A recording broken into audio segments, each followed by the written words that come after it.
si on est des politiques mënuñu jóg di ne président de la République troisième mandat da koy am wala du ko am di laam-laamee ak tout ce qui s'est passé aussi avec le président Ablaye Wade ñu egsi fii président Augustin Senghor, maître Augustin Senghor, et je le précise, j'ai rien contre lui, c'est rien de personnel. loo xam ne am naa ko maître Augustin, je le respecte beaucoup pour le travail qu'il a fait à la tête de la fédération, mais dafa mekk ba muy jël deuxième mandat bi en son deuxième mandat ba mu pare premier mandat am dafa newoon deuxième mandat bi mooy dernier mandat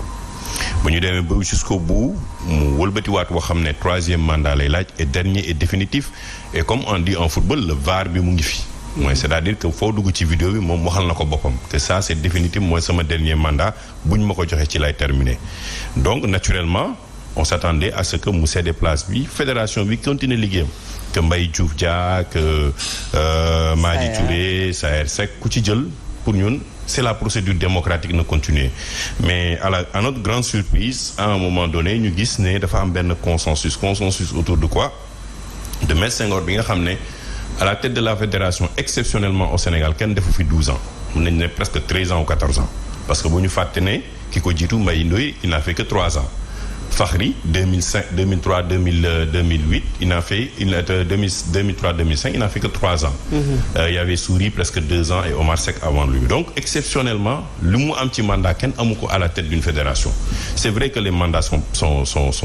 kenn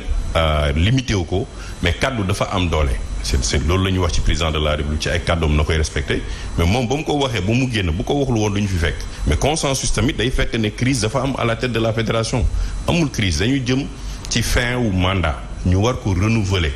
ñu war a ñu présenter les projets, war ñu won lan fan la politique football jëm, ku nekk ñëw ak candidat am ne lii mooy suñu projet pour footballu Sénégal. jëlee nañ ko fii yóbbu ko ba fii. Sénégal lii la am comme ndam, lii la amul comme ndam, lii mooy bilan bi. ci man si samay magistère comme léegi maay vice-président CAF dinaa jébal li ci des ñeneen candidats yi wane ñoom lan mooy seen projet pour kii. Mais bu ñuy wax ne candidature bi dañuy fédérer parce que ñoom dañuy mutualiser nee nañu seen i projet pour jëmale football kanam, c'est quand même boo koy dégg ci wax sax dafay mel ni dafa amul woon projet avant. C'est à ce moment-là que la ñu nangu def consensus pour un projet commun pour le football sénégalais. Et nous on s'est dit que non, doy na comme nit ki moom ci boppam devant tous les Sénégalais moo jël kàddoom nee ne man sama mandat bi mooy sama dernier mandat, foofu c'est un contrat moral bu ko lii ak Sénégalais yi. Il y a pas de crise, il y a seulement que ñeneen ñi dañu waroon a dem présenter wu wane seeni projet pour Sénégalais, wane projet pour fédération bi ak ñi nar a voter pour loolu ñu war ñu mën a bàyyi processus boobu continuer. donc lan moo nekk ci ginnaaw dinañ ci ñëw parce que li ngay wax c'est la parole donnée, mais dafa am ay textes yoo xamante ne mën nañu wax ne moom moo ko jox sañ-sañ pour que mu mën a sampaat ndëndam. dinañ ci ñëw Arona, consensus boo xamante ne àndandoo amu ci, mais déjà la candidature bu mujj ba Augustin rek dafa amoon problème parce que ñu bari ànduñu ci woon, dem nañu élection am ñu ko contesté woon même si moom moo gagné ci mujjantal ga. Est-ce que tey war nañu taxawaat di waxaat consensus? Merci. Donc consensus mooy lan, mooy ñu fexe ba ñëpp ànd. Et élection yi passé comme ni nga ko waxee Augustin candidat la woon, mais le président Saër Seck était candidat, le président Mbaye Diouf Dia était candidat. Le président Mbaye Diouf Dia était candidat, le président Lamotte était candidat. ñoom ñett ñoo ne woon candidat yi, mais bi ñu ñëwee ba jub élection yi, mais ñaar ñooñu nekkoon candidat yëpp tey ñoom ànd nañ pour que ñu am benn programme commun. C'est pas que dañuy ut consensus pour ut programme, non, seet nañ ne ñi fi nekk di diriger football bi wala di aspirer pour diriger ko ñëpp ku nekk am nga programme. Maintenant na leen waxtaan ñu dajale programme yooyu yëpp def ko benn programme, donc mu nekkoon recherche d'un consensus autour d'un programme d'abord. bi ñu waxtaanee ba tëgg programme ba ñu d'accord ñoom ñëpp ne lii mooy programme bi nga xam ne ñun ñëpp d'accord nañ ne bu ñu ko appliquer vraiment football bi ci 4 ans yi ñu jëm dina mën a jëm kanam, dina gën a jëm kanam. ñu ne maintenant kan mooy porter consensus boobu mu nekk beneen débat. Et ci biir recherche de l'homme qui doit porter le consensus ci la amee accord bi mujj am à Eden Rock bi ñu toogee waxtaan, le président Sayer qui était candidat cette fois-ci, le président Mbaye Diouf Dia ak yeneen bonne volonté yu nekkul woon candidat, ñu d'accord ne Augustin mën na nekk candidat bi nga xam ne moom mooy porter consensus boobu.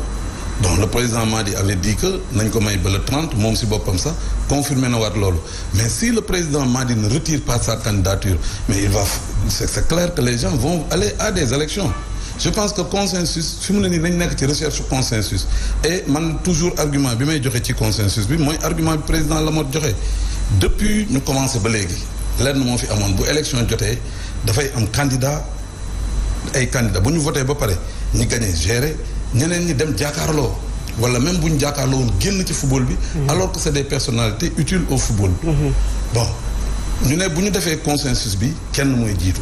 bu ñu demee vote kenn mooy jiitu nañeen fexe pour cette fois-ci ñu dajale ñëpp jiital kenn comme ça bu ñu ko jiitalee au lieu ñu perte yeneen compétence yooyu mais ñu nekk ci gën a booster fédération bi gën a booster football bi parce que nous avons des obligations de résultats ci 4 ans yi pour que mu nekk 4 ans exceptionnels yoo xam ne dañuy garantir vraiment aux Sénégalais des résultats beneen bi mooy c'est vrai que honorable wax na ko léegi président fédération yi fi daan jaar daawuñu fi yàgg mais le président Ndofène est là c'était des périodes d'instabilité soit da ngay dem ñu jógee benn compétition gars yi dindi ki fi nekkoon teg CDP teg comité de gestion teg comité de normalisation structure d'exception yu bëri teg nañ ko fi ñu mettre fin à des mandats de président de fédération mais loolu depuis que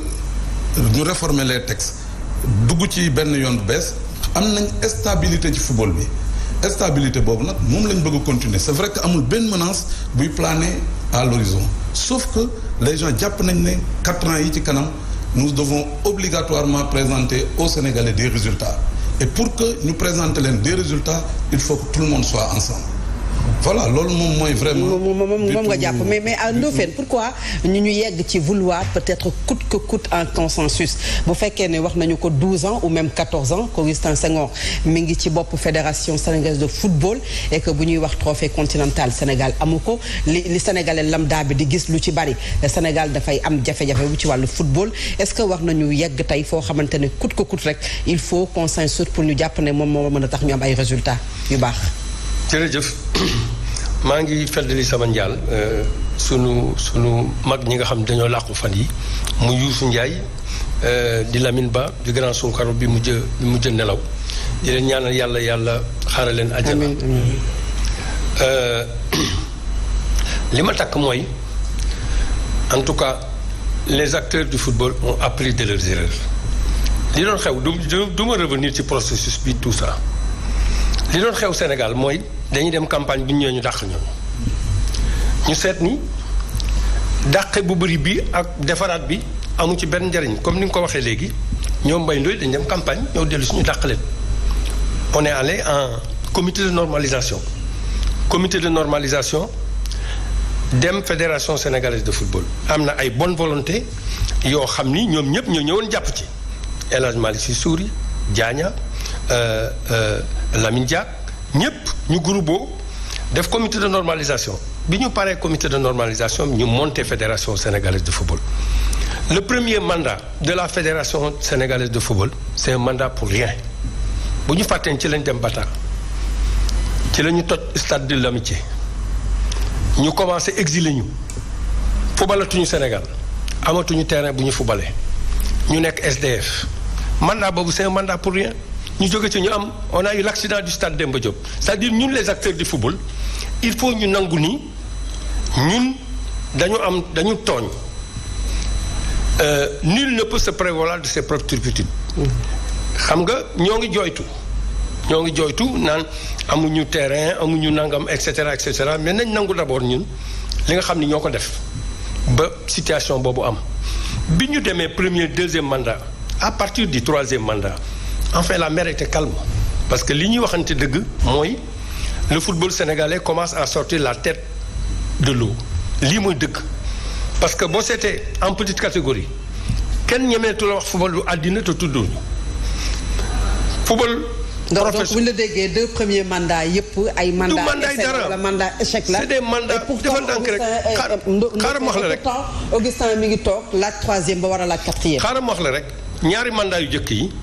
c'est tous les acteurs du football qui sont responsables de ça parce que dañu jógee campagne ñëw ñu dàq ñu ñu dàqee def comité de normalisation bi ñu génnee comité de normalisation ci la ñu am le problème du stade de l'amitié. Donc ce premier mandat à mon avis c'est un mandat pour rien. Aujourd'hui boo gisee nit ñi di rey seen bopp nii mooy Sénégal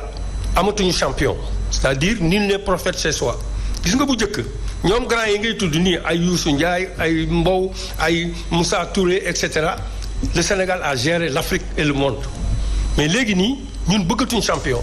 Aujourd'hui ce qu'il faut retenir li tax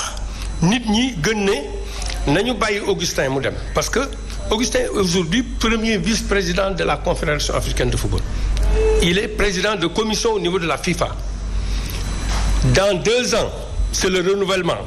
du tiers sortant. S'il n'est pas épaulé par son pays, il s'en va. C'est ça la vérité. Et on n'aura plus personne à la CAF. Est-ce que...